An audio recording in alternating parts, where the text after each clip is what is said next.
ang first post ko sa HRPBIP. Hindi lahat ng makikita ninyo dito ay ipopost ko sa public.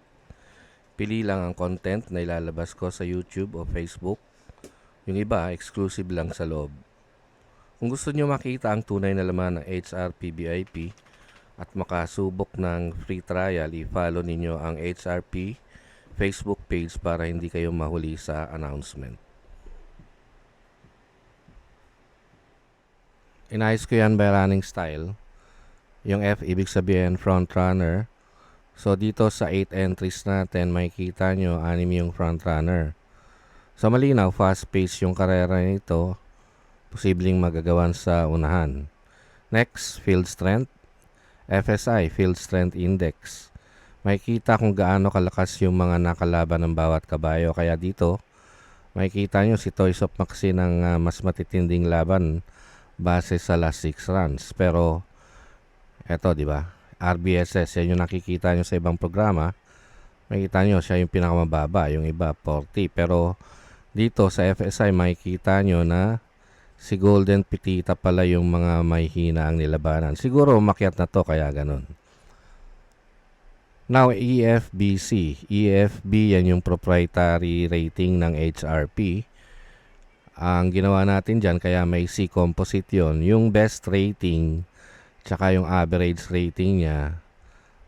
Pero actually, hindi lang average yun. Ang tawag natin doon, decay. So, pinag-average natin yun. Kaya may C composite yun. So, simple lang ang ratings decay.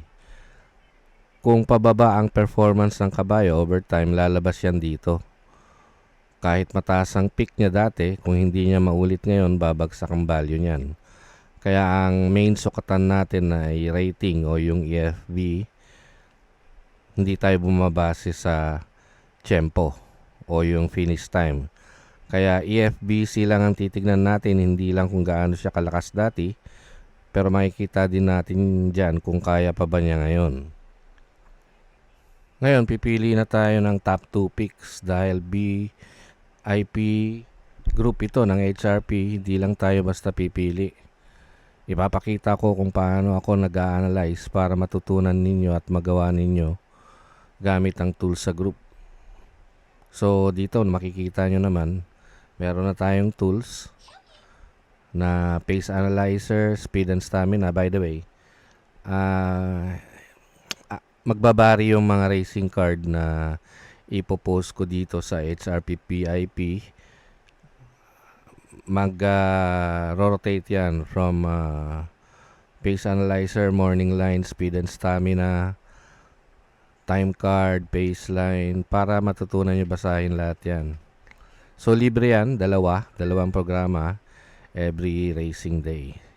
So, sa mga banderista, kukunin ko si Luke Skywalker as my first pick. Bakit? Dahil sa early pace rating, ito yung column ng early pace rating, best. Yun yung B, yun yung best. Makikita nyo, talo niya dyan si Golden Pitita, pati si Chiller. Kaya yan na yung first pick ko. So kung talo niya na yun sa banderahan, di ba? Hindi niya nakukunin yan eh. Kukuha na kayo ng iba. Kaya ang second pick ko dito, si Sweep Singy. Magandang recent. Kita nyo, EFB. Rating yan, recent yung R. So maganda yung recent rating niya. Hindi na natin kinuha yung Chiller. Kaya kukuha tayo ng closer. Tsaka may kinabang yan sa lutsahan. Kita nyo naman, ito yung stamina. So dito nga pala, makikita nyo iba yung terminology eh. Kaya ito yung stamina. Sweep Singy ang second pick ko.